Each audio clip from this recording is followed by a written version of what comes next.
Hey there, welcome back to High Infidelity, the best channel for cheating stories. Like and subscribe to channel for more spicy stories. Now, let's get into today's story video. Dear Abusive Cheater. Dear Abuse Cheater, so how does it make you feel? How does it feel to know you've been apprehended? Do you know what it's like to get kicked out of a place? You've earned it, without a doubt. Let's take a look at what really happened, rather than what you've been telling yourself and your friends and family to keep them comfortable. You haven't had anything to do with me in 5 years. I did everything I could think of to get in touch with you. I tried chatting and yelling at the same time. I tried to be nice, loving, frigid, strong, and weak at the same time. Everything. I tried to convince you to join me to the treatment facility. I failed. You didn't seem to be interested. I told you that not being touched and being treated as if I were nothing more than a roommate made me feel so bad about myself that I contemplated taking my own life. You were still disinterested in what I had to say, despite the fact that it was detrimental to my physical and mental health. I made every effort to cope. You were still disinterested in what I had to say. Even though everyone and everything told me to go, I stayed because I felt you cared about me and my well-being. You were still disinterested in what I had to say. What was it that aroused your interest? Apart from keeping me around for my cleaning ability and income, what else is there to keep me around? A UPS driver, to be precise. Oh, he only gave me his phone number in case I wanted to make arrangements for a special pickup at a later time. Seriously, were you expecting me to purchase it? You wanted to have an emotional affair with him, but you couldn't. You were ready to send him the love messages you hadn't given me in years since you had missed me so much. Clearly, you were attempting to keep your whereabouts a secret from me. You were eager to demonstrate all of the indicators of cheating that were there. Yes, I did look at the messages on your watch and respond to them. I once observed your passcode, but I kept it a secret because I was losing trust in your ability to keep it. Yes, I was horrible with money, even if I tried to hide it, and I was much worse when it came to spending. Did you get authorization to send those SMS messages as a consequence of your actions? Cheating has no legal basis, hence the answer is no. You were the one who failed to remember to bring your watch from home with you on your trip. Is this anything that was done on purpose? I have my reservations. As a consequence, I spent time reading the texts. Honey, honey, honey, honey, honey, honey, honey, you couldn't wait to get a glimpse of his amazing looks, could you? What about him was the highlight of your 2021? Is it my fault? Isn't that your son, by the way? You've got to be kidding, don't you? That's your strategy for getting out of here after 5 years of ignoring me. Do you remember how you sought to explain away the passages in the texts? Oh, he's a buddy. That's how I refer to my close friends are created for you. Real? I have a large number of female friends, and I can guarantee you that this is not the way female friends interact with one another. To live with the realities of your past as an emotional abuser. Isn't that what you do, isn't it? I'd reached the end of my rope. Anything I had intended to say to you had been silenced, like a light switch had been flipped. I had reached the end of my rope. As seen by your existence, I am capable of dealing with a variety of situations, but I cannot deal with a cheater, not even an emotional cheater. As a consequence, I completely disregarded you during the weekend. With my headphones on, you were a stranger and an illness that I wanted to get rid of as quickly as possible. There is a toxin that has to be eradicated. So, how do you feel as a result of it? What is it like to be singled out for attention? Perhaps you should have changed your passcode. Perhaps, instead of lying to me when I confronted you, you should have been looking for an apartment when I approached you. You were detained and publicly humiliated. I also wanted you to go. You, not your kid, are the one who should be punished.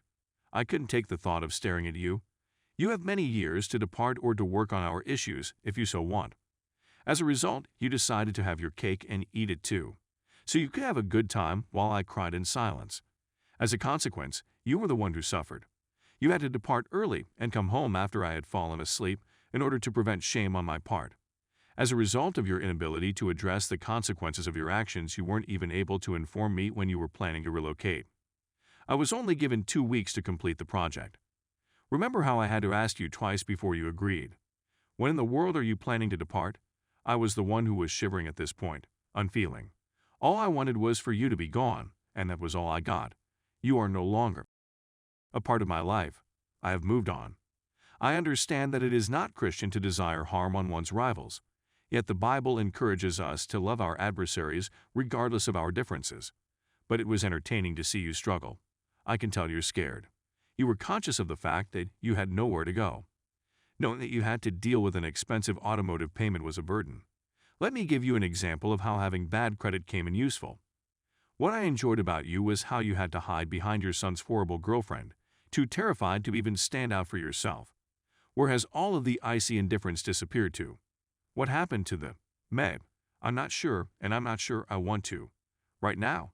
The sight of you grab anything you could, run out the door as soon as you could with that small creature for protection, and scream at me while remaining quiet was something I well deserved. Is this correct? You have said that you are living with your son's, GF's family, which your son has publicly acknowledged. You just bought a home a couple of weeks ago. You now have your own private quarters, as well as 2 of our 5 cherished dogs. You better be kind to them, because I've already informed my rescue friends, and none of them seem to care for you at all. So, how do you feel as a result of it? There's just so much time in a day. She has taken refuge with her family. Running away in disgrace, leaving half of your belongings for me to give away or throw away is not acceptable. What does it feel like to sleep with your hand on a foreign pillow and nothing but your guilt to keep you company as you sleep? I made a lot of mistakes, but I accept responsibility for them, and I'm presently through counseling to find out why I made them and how I can change. I had a rediscovery of God. I was able to locate down my family once again. My life was rediscovered by myself. I'm starting to realize how much I'm appreciated. I'm feeling a lot better. So, please let me know.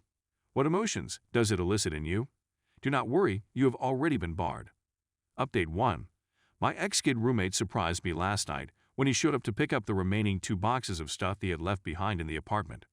My clothes was in the dryer when I saw him in the other side of my flat, which isn't really an apartment at all. He didn't want to bother me, so he just knocked on the top door, and they let him in without a problem. I wasn't sure whether I'd be able to make it, to be honest. I query as to how he is faring at the moment. Everything has changed at this point. He makes a statement. I wrap my arms around him and tell him how much I miss him, and that he is always welcome in our house. He is now staying with the family of his girlfriend. I didn't ask him about her, and he didn't say anything about her either. That's precisely what I was looking for. After all, I ghosted her and moved on from the situation. She threw away or donated everything she had left behind, with the exception of what was still in the attic. My landlord and his family were as gracious as always, and he was able to leave with his belongings and on good terms with me when he did. I advised him not to approach anybody he didn't know. I'm praying against hope that he won't be. Everything has changed, to say the least. After I dumped and sent his unfaithful mother out of the house, I had the idea that he was frightened and under strain. Things were plainly not going well for him at the time. I feel sad for him, however, since she is still his mother, despite everything. Everything is one of a kind. It is because of his mother that they are. Update 2. Tonight, 6 weeks ago, I regained control of my life. I confronted her about her infidelity. I informed her that I was aware. That's when I saw the messages. That confirmed my suspicions. I dumped her right away. I ejected her. In the best conceivable manner, it seems so much longer. 6 weeks later. I've regained control of my life. I've rediscovered my passion for my house. I'm free to do anything I want, whenever I want. My living room is just that, a living room, not the sofa she slept on every night for the final 3 years of our 9-year relationship. I'm back to my old self. I've returned. No more resisting the temptation to take my life in the next room. I'm in treatment and loving every minute of it. This should have been done a long time ago. Listen to me if you're going through what I went through. It will get better. It becomes less difficult. It's not your fault. You're going to get through this. Life is fantastic.